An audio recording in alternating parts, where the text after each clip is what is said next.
The stars twinkled silently as the exploration vessel Pathfinder cut through the darkness of deep space. On the command bridge, Captain Yun-Ji Kim stood with perfect posture, her eyes fixed on the main view screen. After 15 years of service in Earth's fleet, she had seen many strange things, but nothing had prepared her for what they discovered today.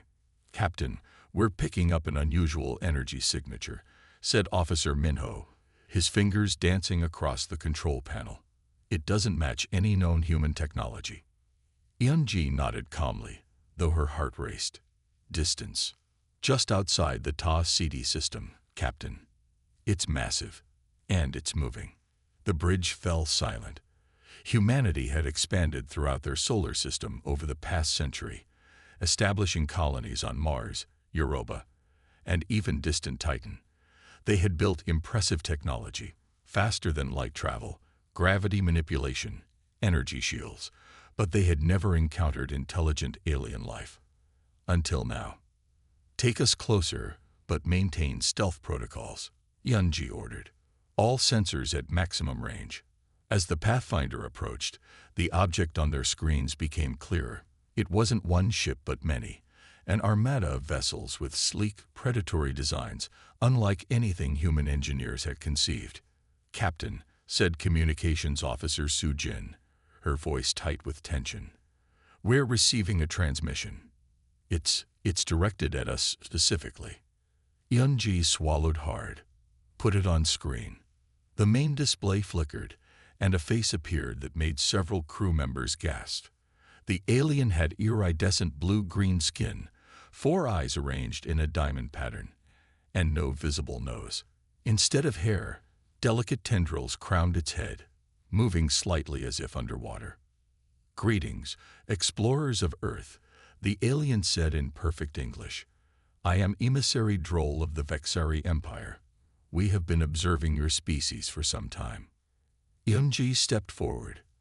"I am Captain Yun-Ji Kim of the Earth exploration vessel Pathfinder. We come in peace and seek friendship with all intelligent life." The alien's upper eyes narrowed slightly.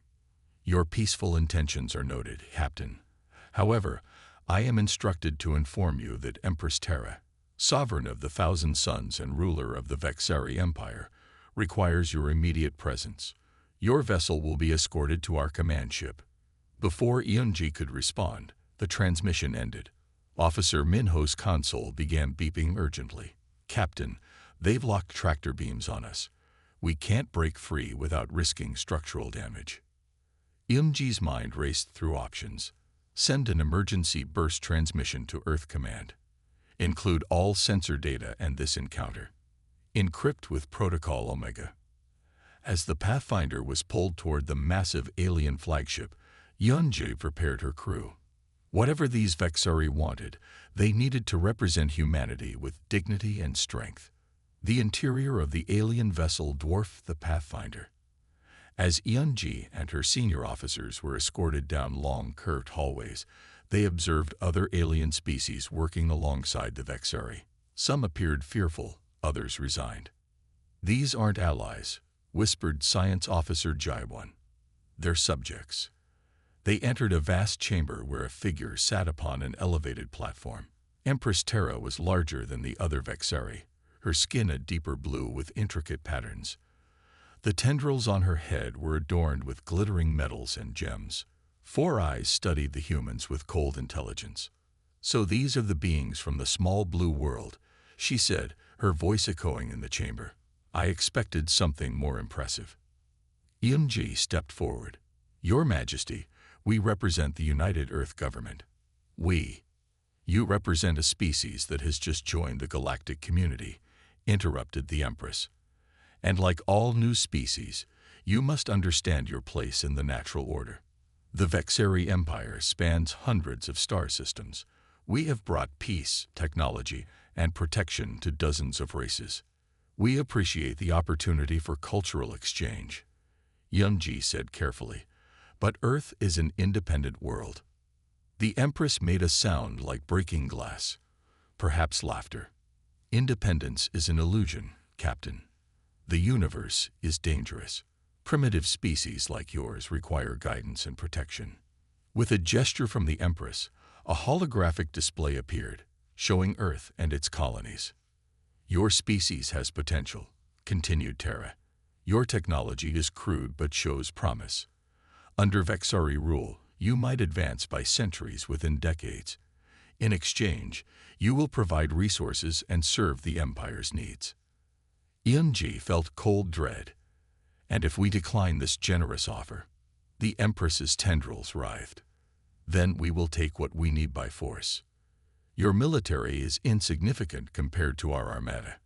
Resist, and your colonies will be reduced to ash before your homeworld is conquered." After returning to the Pathfinder, Yunji and her crew were permitted to depart with a simple message. They had 30 Earth days to arrange their world's surrender to the Vexari Empire. As soon as they were beyond sensor range, Yunji called Earth Command. Admiral Taiwan Park's grim face appeared on screen.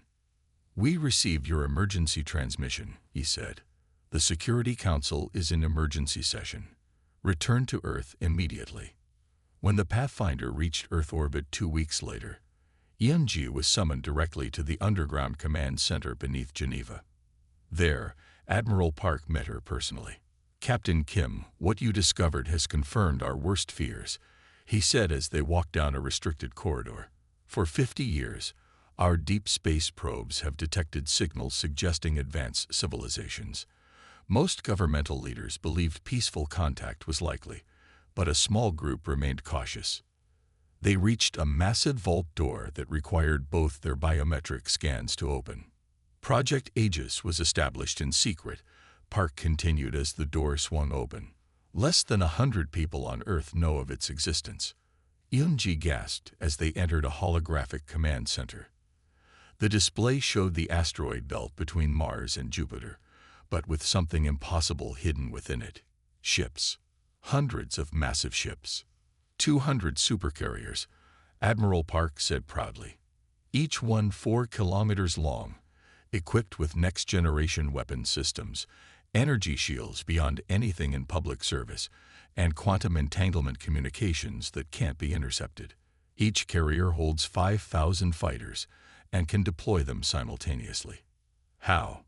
Yunji whispered. "How did we build this without anyone knowing?" The resource requirements were hidden in plain sight: mining operations throughout the belt, defense budgets, research initiatives. The carriers were built in hollow asteroids, completely shielded from detection. Park's face hardened. "For 50 years, we've prepared for this day, hoping it would never come. Now, the Vexari Empress gives us an ultimatum." He tapped a command into his wrist device, and a hologram shifted to show the carriers powering up, their massive engines glowing blue against the blackness of space. "The fleet will be fully activated within 72 hours, he said. "Captain Kim, in recognition of your first-hand experience with the Vexari, I'm assigning you as tactical advisor on the flagship Horizon. We'll let the Empress come to deliver her ultimatum in person. And then..." Yunji nodded, understanding. "And then we show her that humans aren't as primitive as she thinks." 3 weeks later, as the Vexari battle group entered the solar system, they found only a small defensive force around Earth, exactly what their scans had detected before. Empress Terra's flagship led the way, confident in their overwhelming superiority. Then, from behind the moon, from Mars orbit, from the asteroid belt, they came. 200 supercarriers, their massive hulls gleaming in the sunlight as they moved into formation. From each carrier poured fighters by the hundreds, forming a defensive screen that filled space with engines glowing like stars. On the bridge of the Horizon, Admiral Park stood beside Captain Kim as they watched the Vexari ships slow in confusion. "Open a channel to the Empress," Park ordered. When Terra's face appeared, her 4 eyes widened in shock. "Empress Terra," Park said calmly, "you offered us 2 options, surrender or destruction. We respectfully suggest a third alternative. You leave our solar system immediately and never return." The Empress's tendrils writhed in fury. "This deception will not save you. The Vexari Empire will not expand today, Park interrupted. This is only a fraction of what humanity has prepared. We've been expecting someone like you for half a century. We come in peace, but we are prepared for war. As the transmission ended, Captain Yoon-ji Kim allowed herself a small smile. The journey that had begun with her discovery had led to this moment. Humanity standing strong against the stars, ready to defend their right to determine their own destiny. The Vexeri Empress Terra paced across her private chambers, her 4 eyes blinking in different patterns that revealed her rising anger. The holographic display showed the battle that had just ended, a battle her forces had lost badly. Her tendrils curled tightly against her head, a sign of extreme displeasure. Impossible, she hissed, watching as the recording showed a human supercarrier deploying hundreds of fighters in perfect formation. The smaller Vexeri attack group had been surrounded and methodically destroyed in less than an hour. Your Majesty, said Commander Vrax, bowing deeply. The humans' defensive capabilities were unexpected. Unexpected. Terra whirled on him. We lost 23 warships, ships that were supposed to make an example of their pathetic outer colonies. The commander flinched. The human vessels used shield technology we've never encountered before. Our weapons barely damaged them. Terra's hand moved to the ceremonial blade at her hip, a gesture that made the commander's 4 eyes widen in fear. But instead of drawing the weapon, she dismissed him with a wave. Summon General Kron. Now. On the UDF flagship horizon, Admiral Tadawon Park studied the battle reports with satisfaction. The defense of Europa colony had gone exactly as planned. Standing beside him, Captain Yoon-ji Kim watched the tactical replay. 0 casualties on our side, she noted. 23 enemy vessels destroyed. 4 captured. Park nodded. And now we know more about their weapons capabilities. Dr. Song wants to examine the captured ships. As if summoned by her name, Dr. Jisoo Song entered the bridge. The chief engineer of the United Defense Force carried a tablet computer displaying complex diagrams. Admiral, the Vexeri weapons are impressive but predictable, she said, brushing a strand of hair from her face. Their energy signatures suggest they haven't fundamentally changed their technology in at least a century. Overconfidence, Park said thoughtfully. They expected to overwhelm us with their existing technology. Dr. Song nodded eagerly. Exactly. Meanwhile, our shield modulation system adapts to their attack patterns in real time.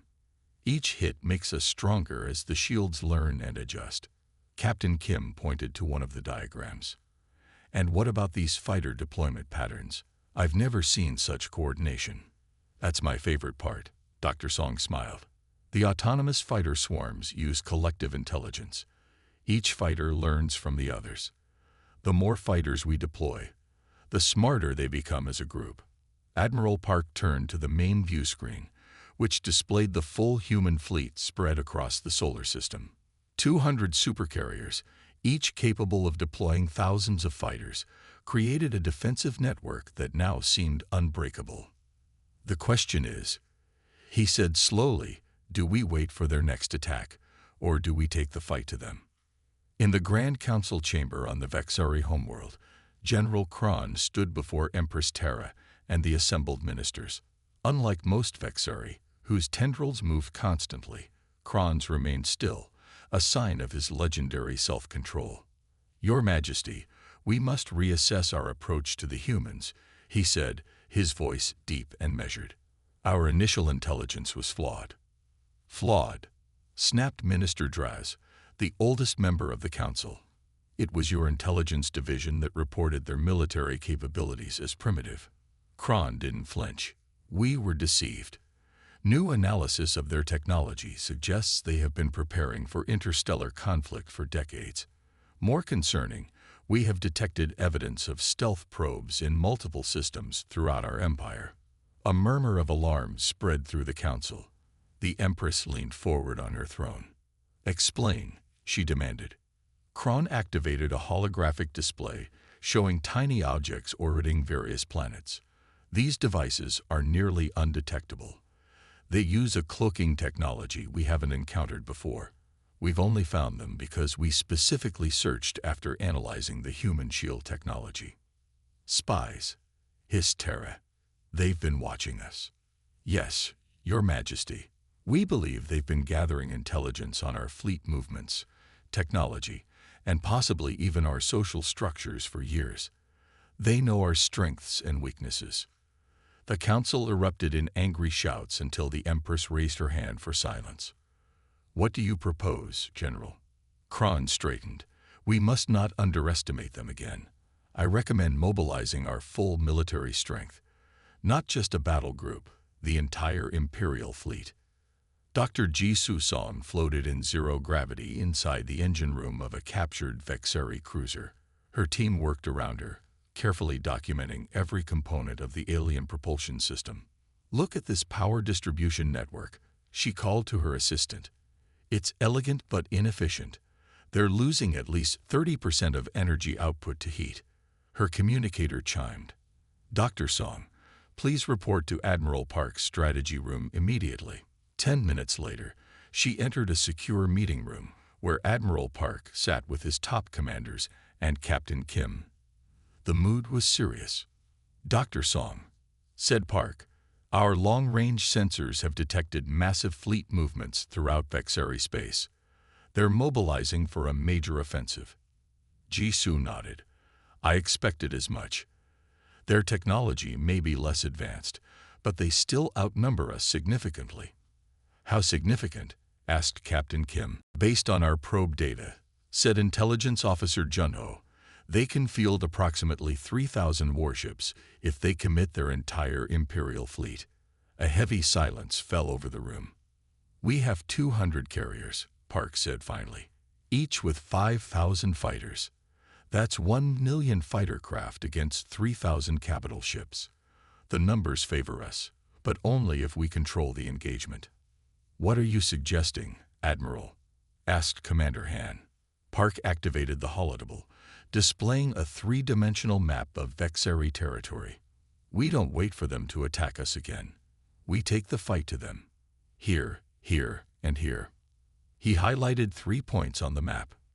These are their primary shipyards at Nexus Alpha, their main fuel production facility at Cygnus Beta, and their largest weapons manufacturing center at Orion Gamma. Dr. Song leaned forward, studying the targets. Their defenses will be formidable.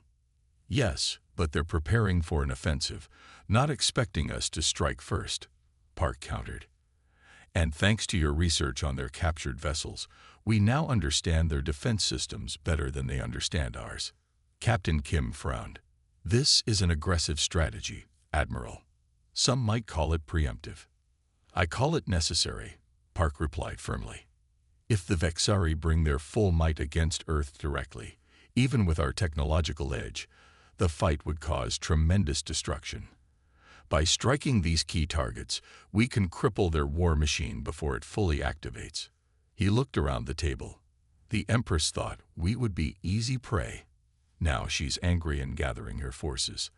I don't intend to wait while she prepares to throw her entire empire at us.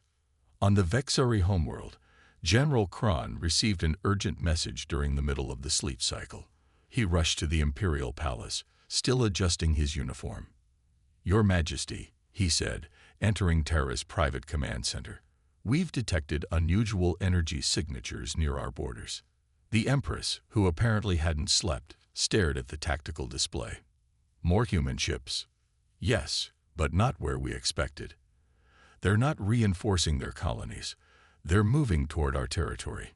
Multiple battle groups, approaching from different vectors. Terra's tendrils went completely still, a rare sign of complete focus. They're attacking us. After one small victory, they dare to attack the Vexeri Empire directly. The targets appear to be our shipyards at Nexus Alpha, the fuel facility at Cygnus Beta, and I can see that, snapped Terra. Redirect the 3rd Fleet to intercept the group heading for Nexus Alpha. The 4th and 5th Fleets will protect Cygnus Beta and Orion Gamma. Kron hesitated. Your Majesty, if we redirect those fleets now, they won't arrive in time. The humans are moving faster than our vessels can. Terra's 4 eyes narrowed dangerously. Then send the alert to all defensive stations. I want every available ship, every weapon, every soldier ready to fight. These humans think they can strike at the heart of our empire. They will learn why 100 species bow before the Vexeri throne. As General Kron hurried to carry out her orders, the Empress turned back to the display, watching the human fleet signatures move inexorably toward their targets. "Let them come," she whispered. This time, they faced the true might of the Empire. But deep in her mind, a small voice of doubt whispered back, what if even that wasn't enough? The space above Nexus Prime glowed with the lights of 1,000 ships. Admiral Taiwan Park stood on the bridge of the UDF Invictus, his hands clasped behind his back as he studied the massive display. The first phase of humanity's strike against the Vexeri Empire had gone well, perhaps too well. Now they faced the Empire's full response. "All carriers report ready, Admiral," said his communications officer. Park nodded. "Begin Formation Delta. Signal Captain Lee to prepare for Operation Thunderstrike." Around the Invictus, 65 other supercarriers moved into position, their massive hulls forming a protective sphere. Each ship was a city in space, 4 kilometers long and bristling with weapons. Inside the formation, the remaining carriers prepared their fighter squadrons. "Enemy fleet approaching from Vector 227, reported Tactical Officer Junho. "Sensor count shows 1,300 Vexeri warships." Several officers exchanged nervous glances, but Park remained calm. As expected, the Empress has committed her entire armada. He tapped a command into his console. "All ships, deploy fighters. Execute Battle Plan Orion." Like angry wasps from a disturbed nest, fighters poured from every carrier. Tens of thousands, then hundreds of thousands of small craft swarmed into space. Their engines created a blue glow around the human fleet. "Fighter deployment complete. 1 million craft in formation," reported the flight controller. Park looked at the tactical display. The Vexeri fleet approached in a massive wedge formation, designed to pierce through enemy lines. It might have worked against conventional forces, but not against what waited for them. "Send in the first wave," Park ordered. On the bridge of the supercarrier Thunderchild, Captain Sun Hai Lee received the order. Unlike other captains who commanded from the safety of their bridge, Sun Hai preferred to be closer to the action. She sat in a specialized command chair within the fighter control center, surrounded by holographic displays showing every aspect of the battle. "First wave, deploy," she ordered. "Squadrons Alpha through Echo, engage enemy vanguard. Beta Group, prepare for Thunderstrike maneuver." 20,000 fighters shot forward from her carrier alone, joining similar groups from other ships. The first wave hit the front of the Vexeri formation like water against rock, flowing around the larger enemy vessels and targeting their weapons systems with precision strikes. Sun Hai watched intently as the battle unfolded. The Vexeri ships fired massive energy weapons, but most missed the nimble human fighters. Those that hit found their targets protected by the same advanced shields that had frustrated the Empire in previous engagements. "Enemy formation holding," reported her tactical officer. "Their central command ships are protected behind 3 layers of escorts." Sun Hai smiled slightly. "Just as we expected. Begin Phase 2. The Thunderchild broke formation, accelerating away from the main sphere of human carriers. Immediately, several hundred Vexeri ships changed course to pursue. "They took the bait," Sun Hai said. "Increase speed to maximum. Set course for the Nexus asteroid field." On her throne world, Empress Terra watched the battle unfold with mounting rage. The tactical display showed her proud armada struggling against the human swarm tactics. Why are they so effective? She demanded of General Kron, who stood beside her throne. "Our ships are being picked apart. Their fighters attack in coordinated patterns we've never seen before," Kron explained. "They target weapon systems and engines with surgical precision, and when our ships concentrate fire on one area, the human fighters simply flow around the danger like water." A communication officer approached and bowed deeply. Your Majesty, Fleet Commander Vex reports that one human carrier has broken formation. He is pursuing with the 3rd Battle Division. Good, Terra said. At least we'll destroy one of their command ships. Kron studied the tactical display with concern. The human vessel is heading for the Nexus asteroid field. That's dangerous territory. Many of our ships could be damaged navigating those rocks. Commander Vex knows his duty, Terra snapped. The human ship must be trying to escape or hide. It will be destroyed. New alerts flashed across the display as more human fighters engaged the main Vexari force. Kron noted with growing alarm that the small craft were systematically dismantling the Empire's carefully planned formation. Your Majesty, he said carefully, I believe we should consider a tactical withdrawal to regroup our forces. Terra's tendrils whipped violently. Retreat. Before these upstart humans. Never. Order all ships to press the attack. We outnumber them. We will crush them through sheer force. The Thunderchild raced toward the asteroid field, engines glowing white-hot as they pushed to maximum power. Behind it, nearly 400 Vexari warships followed in pursuit, their weapons firing constantly. In her command chair, Sun Li remained outwardly calm despite the ship occasionally shuddering from direct hits. Shield status, she asked. Holding at 70%, Captain, reported her engineering officer. The Vexari are concentrating fire on our engine section. Sun He nodded. That's fine. Let them think they're wearing us down. She checked the tactical display. Distance to asteroid field perimeter. 30 seconds, Captain. She opened a channel to all crew. All hands, secure for extreme maneuvers. Fighter squadrons Gamma and Delta, prepare for deployment. The Thunderchild reached the edge of the massive asteroid field. Thousands of rocks, from car-sized to mountain-sized, floated in complex patterns. To most captains, this would be a dangerous obstacle. To Sun Hai, it was the perfect battlefield. Now, she ordered, full reverse thrust. Rotate 180 degrees and deploy countermeasures. The massive carrier seemingly defied physics as it rapidly decelerated, spun to face its pursuers, and released clouds of sensor-jamming particles. Before the Vexari fleet could react to this unexpected maneuver, Sun He gave her next command. Deploy all remaining fighters and activate the mines. From hidden positions throughout the asteroid field, thousands of stealth mines suddenly powered up. They had been placed there days earlier by advanced scout ships, waiting for this moment. As the Vexari ships entered the field, the mines locked onto their energy signatures.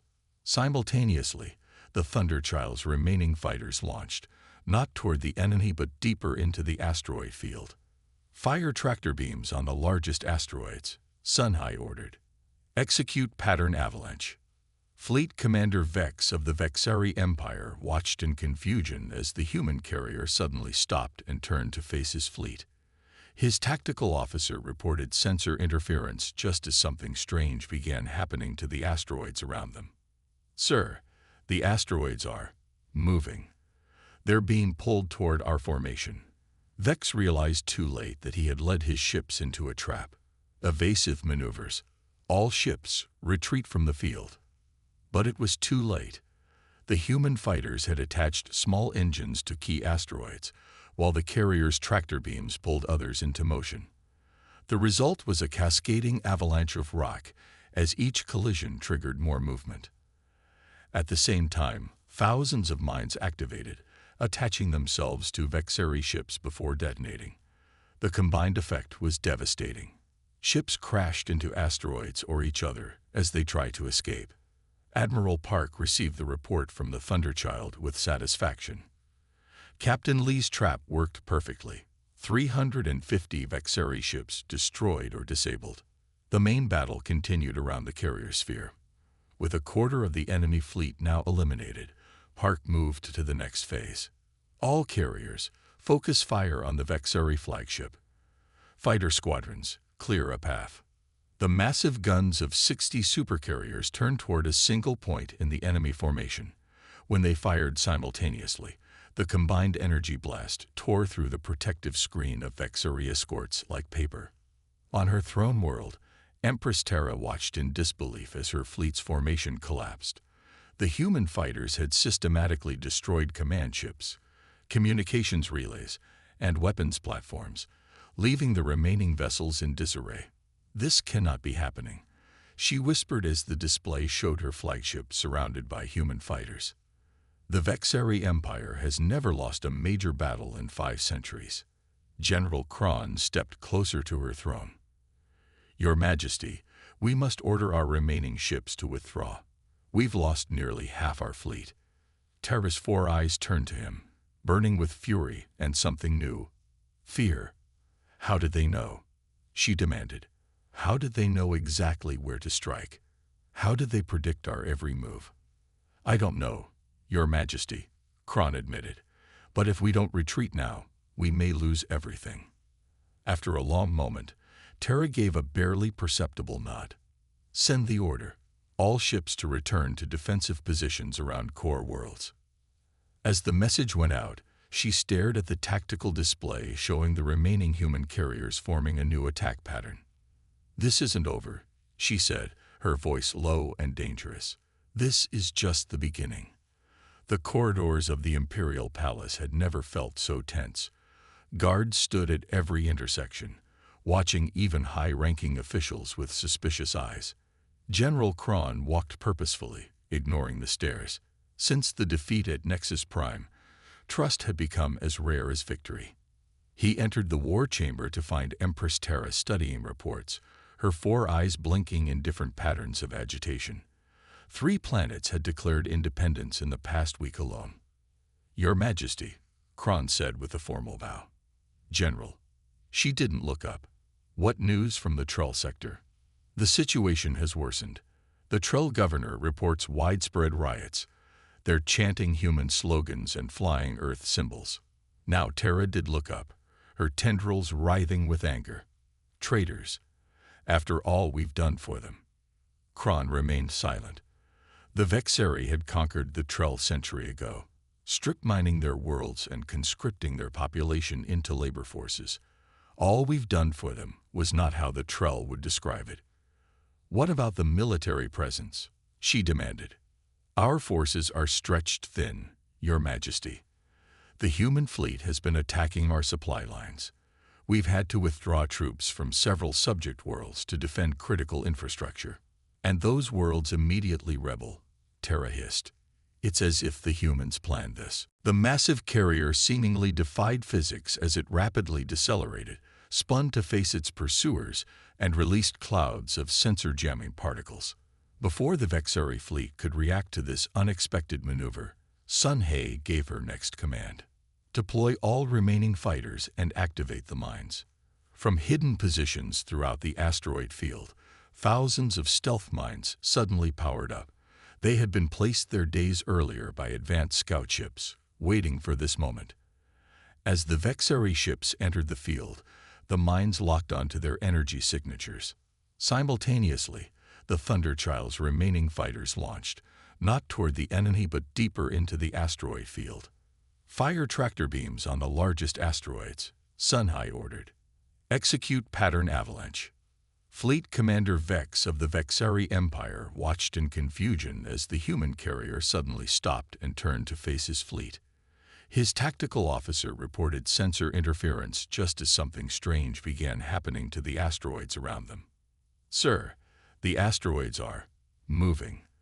They're being pulled toward our formation." Vex realized too late that he had led his ships into a trap. Evasive maneuvers. "All ships, retreat from the field." But it was too late. The human fighters had attached small engines to key asteroids, while the carrier's tractor beams pulled others into motion. The result was a cascading avalanche of rock, as each collision triggered more movement. At the same time, thousands of mines activated, attaching themselves to Vexari ships before detonating. The combined effect was devastating. Ships crashed into asteroids or each other as they tried to escape. Admiral Park received the report from the Thunderchild with satisfaction. Captain Lee's trap worked perfectly. 350 Vexeri ships destroyed or disabled. The main battle continued around the carrier sphere. With a quarter of the enemy fleet now eliminated, Park moved to the next phase. All carriers, focus fire on the Vexeri flagship. Fighter squadrons, clear a path. The massive guns of 60 supercarriers turned toward a single point in the enemy formation. When they fired simultaneously, the combined energy blast tore through the protective screen of Vexeri escorts like paper. On her throne world, Empress Terra watched in disbelief as her fleet's formation collapsed. The human fighters had systematically destroyed command ships, communications relays, and weapons platforms, leaving the remaining vessels in disarray. "This cannot be happening," she whispered as the display showed her flagship surrounded by human fighters. The Vexeri Empire has never lost a major battle in 5 centuries. General Kron stepped closer to her throne. "Your Majesty, we must order our remaining ships to withdraw. We've lost nearly half our fleet." Terra's 4 eyes turned to him, burning with fury and something new. Fear. "How did they know?" she demanded. "How did they know exactly where to strike? How did they predict our every move?" "I don't know, Your Majesty," Kron admitted. "But if we don't retreat now, we may lose everything." After a long moment, Terra gave a barely perceptible nod. "Send the order. All ships to return to defensive positions around core worlds." As the message went out, she stared at the tactical display showing the remaining human carriers forming a new attack pattern. "This isn't over," she said, her voice low and dangerous. "This is just the beginning." The corridors of the Imperial Palace had never felt so tense. Guards stood at every intersection, watching even high-ranking officials with suspicious eyes. General Kron walked purposefully, ignoring the stares. Since the defeat at Nexus Prime, trust had become as rare as victory. He entered the war chamber to find Empress Terra studying reports, her 4 eyes blinking in different patterns of agitation. 3 planets had declared independence in the past week alone. "Your Majesty," Kron said with a formal bow. "General." She didn't look up. "What news from the Trull sector?" "The situation has worsened. The Trull governor reports widespread riots. They're chanting human slogans and flying Earth symbols." Now Terra did look up, her tendrils writhing with anger. "Traitors. After all we've done for them." Kron remained silent. The Vexeri had conquered the Trull a century ago, strip mining their worlds and conscripting their population into labor forces. All we've done for them was not how the Trull would describe it. "What about the military presence?" she demanded. "Our forces are stretched thin, Your Majesty. The human fleet has been attacking our supply lines. We've had to withdraw troops from several subject worlds to defend critical infrastructure. And those worlds immediately rebel," Terra hissed. "It's as if the humans planned this." "They did," Kron said simply. "Intercepted communications suggest they've been in contact with resistance groups on at least 12 worlds. Their ambassador, Du Hyun Choi, has been particularly active." The Empress rose from her seat, pacing the chamber. "An ambassador? They send an ambassador to speak with rebels and terrorists, while their fleet attacks our worlds." Kron took a deep breath. "Your Majesty, perhaps it is time to consider negotiations. The humans have proven their military capability, but they've also shown restraint. They've targeted military installations, not civilian centers." Terra stopped pacing. "Negotiations. You suggest we negotiate with a species that should be our subjects." "I suggest we face reality," Kron said carefully. "We cannot fight a war on 2 fronts, against the humans and against internal rebellion. Already, 3 fleet commanders have refused orders to engage human forces. They claim their ships aren't ready, but we both know the truth." "They're afraid," Terra said coldly. "They're realistic," Kron countered. "The Empire is fracturing, Your Majesty. If we don't adapt, we may lose everything." The Empress stared at him for a long moment. "You disappoint me, General. I expected more loyalty from my most decorated commander." "My loyalty is to the Empire and its people," Kron said. Sometimes loyalty requires difficult truths. Terra turned away. I have a different solution. Leave me. As Kron departed, he passed Minister Vex entering the chamber with a group of scientists. Something about their secretive manner troubled him deeply. Ambassador Do Hyun Choi found space travel uncomfortable at the best of times. Being squeezed into a diplomatic shuttle headed for a rendezvous with rebels was definitely not the best of times. Yet he maintained his professional composure as the small vessel approached the neutral meeting point, an abandoned space station in a system unclaimed by either humans or Vexari. Ambassador, we're receiving the recognition signal, his pilot reported.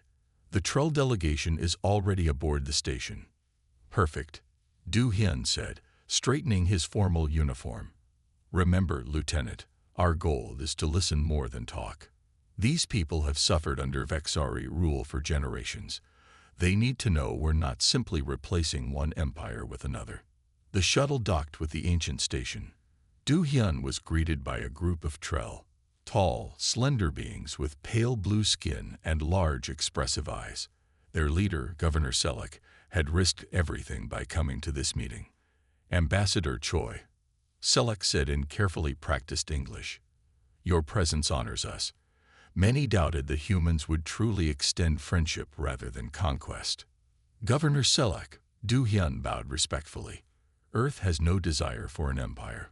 We fight now because the Vexari gave us no choice. But our goal is cooperation, not domination.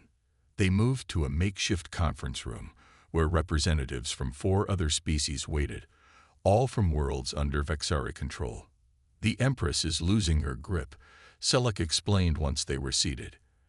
After your fleet's victory at Nexus Prime, many saw hope for the first time in centuries. But Terra's response has been brutal. Entire cities punished for single acts of resistance. We've intercepted troubling communications, added a representative from the insectoid Xanthi species. The Empress has begun construction of something terrible, a weapon that could destroy entire star systems. Do Hyun's diplomatic mask slipped for a moment. Are you certain? The Xanthi nodded, compound eyes reflecting the station's dim light. Our people form much of the scientific labor force in the Empire. We've seen the plans, though not in their entirety. The weapon harnesses dark energy to create a cascading reaction within a star's core. If completed, Selleck said grimly, she could destroy any world that rebels or Earth itself. Do Hyun's mind raced. This changed everything. We need to get this information to Earth Command immediately. And we need coordinates, any technical details you can provide. We will share what we know, Selleck agreed. But in exchange, we need guarantees. If we openly rebel now, we become priority targets. I understand, Do Hyun said. I'm authorized to offer immediate military support to any world that declares independence from the Empire. Additionally, Earth will recognize your sovereignty and establish trade agreements once the conflict ends. As they discussed details, Do Hyun drafted an urgent message to Admiral Park. The stakes had just gotten much higher. In a secret laboratory orbiting the Vexari homeworld, scientists Jin Ho Kang and Hannah Moon worked frantically. Officially, they were prisoners, captured during an early skirmish with the Vexari. In reality, they were part of a deep-cover intelligence operation. There, Hannah whispered, inserting a microscopic device into a data terminal. We should have access to their secure files now. Jin-Ho watched the door nervously.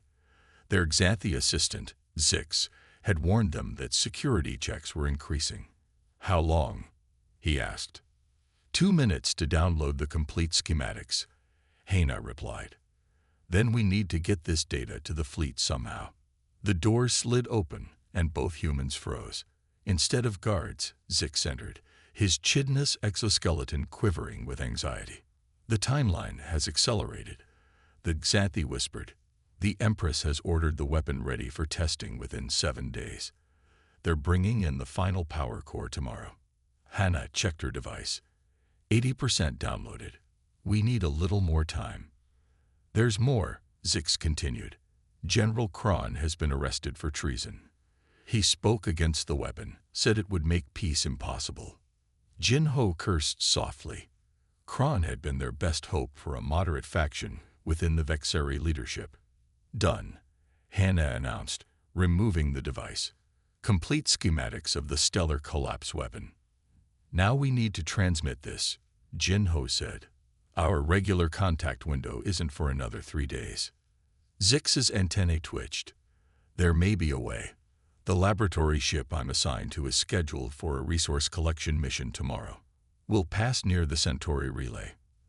That's in range of human listening posts, Hannah said excitedly.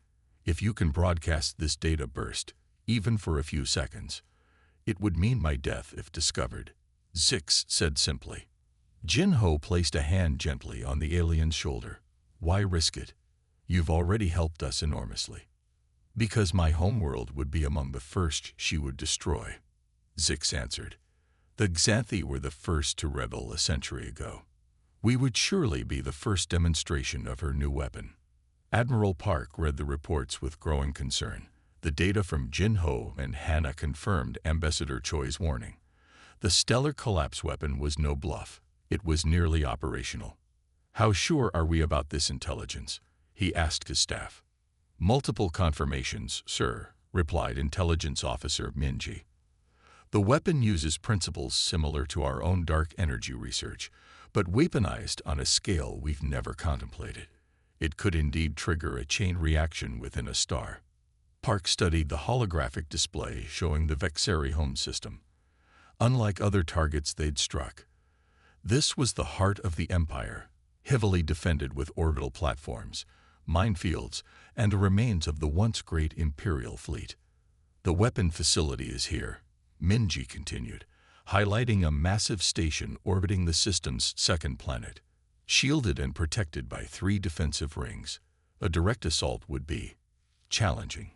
How long until the weapon is operational? Park asked. Based on the intelligence from our scientists, less than a week. Maybe less if they accelerate their timeline. Park made his decision. Contact all fleet commanders. Every available carrier is to rendezvous at these coordinates.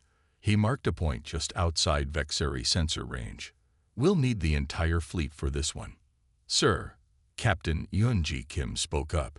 Even with 200 carriers, breaching those defenses will result in significant casualties.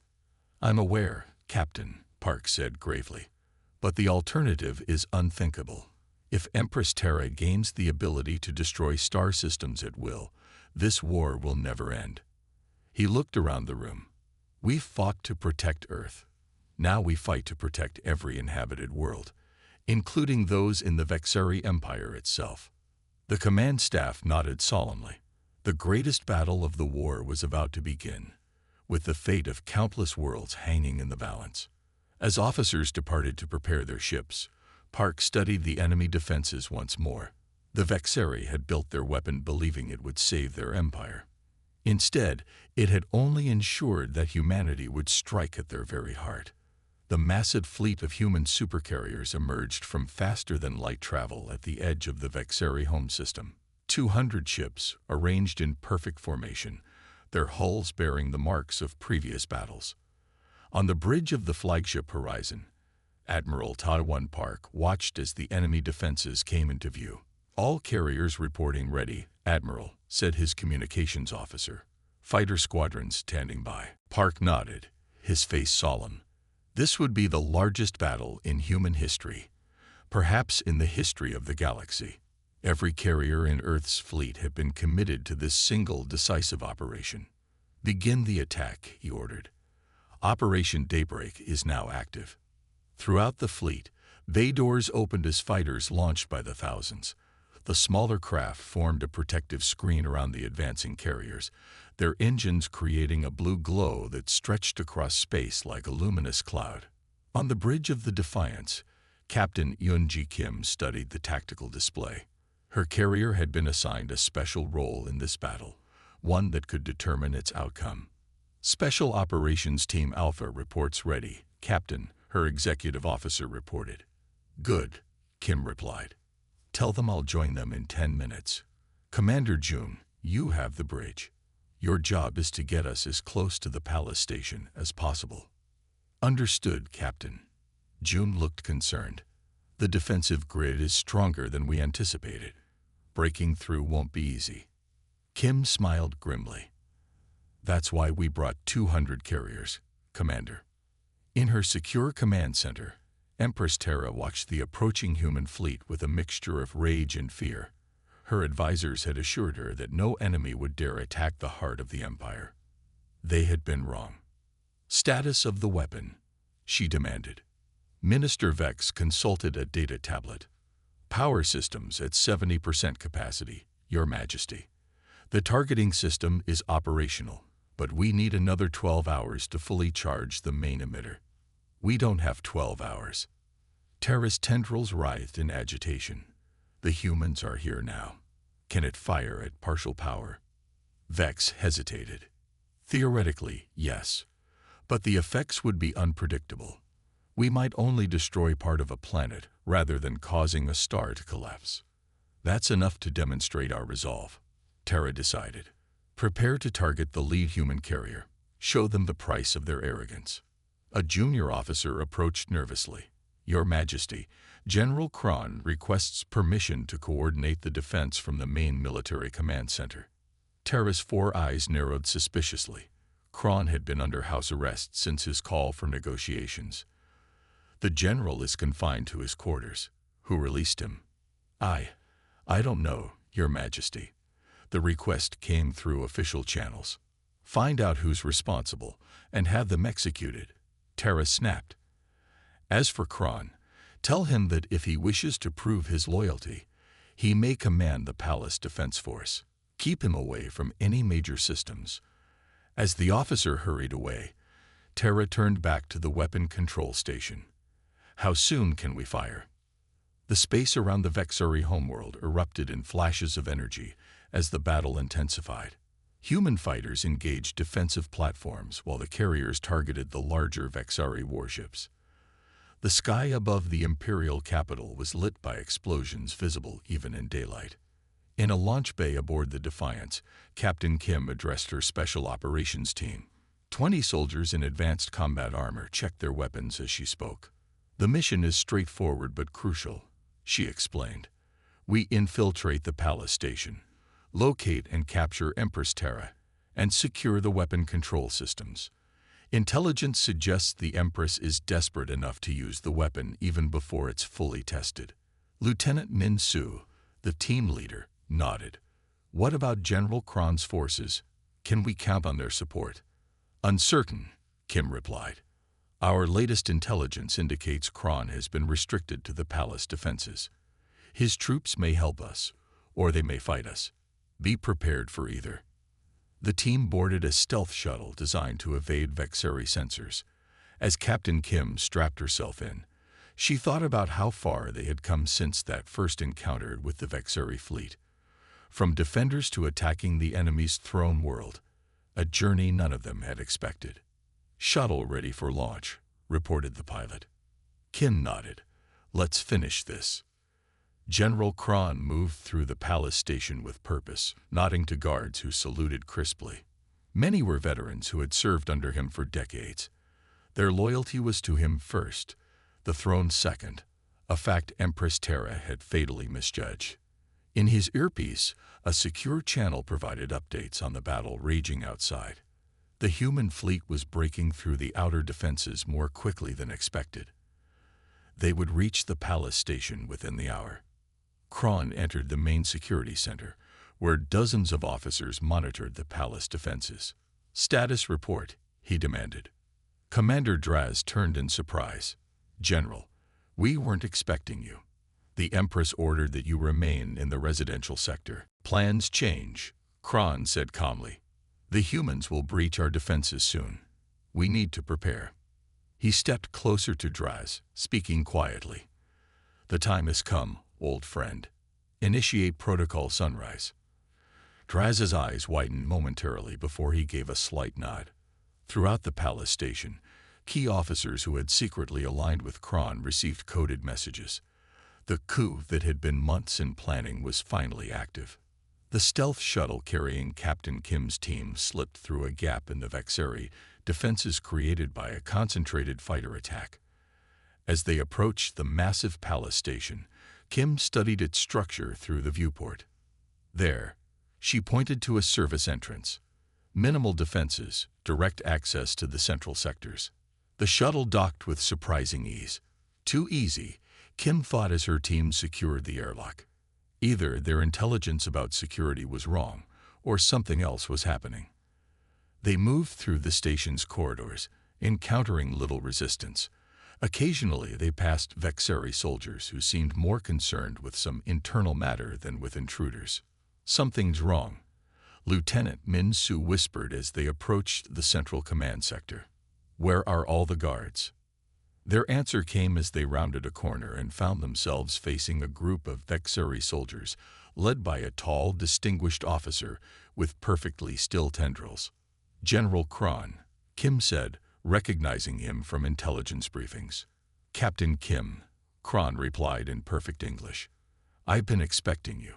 It seems we have common goals today." In her command center, Empress Terra grew increasingly agitated as reports of failures poured in. Defense systems were malfunctioning. Communication with key units was cut off, and the palace guard wasn't responding to her orders. "What is happening?" she demanded. Minister Vex looked up from his console, face pale. "Your Majesty, it appears General Kron has taken control of the palace security systems. Many military units are declaring for him." "Treason," Terra hissed. "Where is the weapon control?" "Still secure, Your Majesty. This station maintains its own isolated systems." Terra pushed him aside and began entering commands herself. "Then we will show them all the price of betrayal. Activate the weapon. Target the human fleet." "But Your Majesty, the calibration isn't complete. The reaction could spread to our own system." "Do it," she screamed. "I would rather see our own star die than surrender to humans or traitors." Captain Kim and General Kron raced toward the weapon control center, their unlikely alliance born of desperate necessity. "She's become unstable," Kron explained as they ran. "The Empire has been her entire life. She cannot accept its transformation or defeat." They reached a massive vault door guarded by royal elite soldiers who raised their weapons. "Stand down," Kron ordered. "By authority of the Imperial Council, Empress Terra has been removed from power." The guards hesitated, weapons still raised. Kim tensed, ready for battle, when the station shuddered violently. "She's activating the weapon," Kron said urgently. "If it fires at partial power, the reaction could destabilize our sun." One of the guards made his decision, lowering his weapon. "For the Empire," he said, entering a code to open the vault door. Inside, Empress Terra stood at the weapon controls, her tendrils moving frantically as she entered final commands. Minister Vex lay on the floor, apparently stunned or killed for objecting. "Step away from the controls," Kim called out. Weapon raised. Terra turned, her 4 eyes blazing with hatred. "You, a human, dares to give me orders in my own palace." "It's over, Terra," said Kron, stepping forward. "The fleet is lost. The palace is secured. For the sake of our people, end this now." "My people?" Terra laughed bitterly. "My people have betrayed me. For centuries I protected them, expanded our empire, made us great. And this is my reward." Her hand moved toward the final activation control. Kim fired without hesitation, a precision shot that struck Terra's arm. The Empress screamed in pain and rage. 2 of Kron's soldiers rushed forward, restraining the struggling Empress while Kim and Kron worked to shut down the weapon systems. "Power levels dropping," Kim reported as the ominous humming subsided. "Weapon deactivated." Throughout the station, fighting ceased as word spread that the Empress had been captured and General Kron had taken control. Outside, the human fleet held position, no longer firing on Vexeri defenses that had gone silent. 1 year later, Captain Yoonji Kim stood in the grand chamber of the newly formed Galactic Council. Representatives from 27 species filled the room, including humans, Vexari, and many former subject races of the Empire. Admiral Park addressed the assembly. With the signing of this charter, we commit ourselves to cooperation rather than conquest, to dialogue rather than destruction. No single power will dominate others again. General Kron, now leading the reformed Vexari government, stepped forward to sign the document alongside the human representative. The former enemies, now allies, shook hands as the chamber erupted in applause. From her position near the door, Kim watched with satisfaction. The 200 human supercarriers still patrolled key systems, ensuring the peace held while trust was built. Perhaps someday they would no longer be needed. Until then, humanity would maintain its vigilance, protecting the hard-won peace of a new galactic order. As the ceremony concluded, Kim slipped away to the observation deck where she could see the stars. Among them, Earth was just one point of light, no longer alone, no longer vulnerable, but now a guardian of something greater than itself.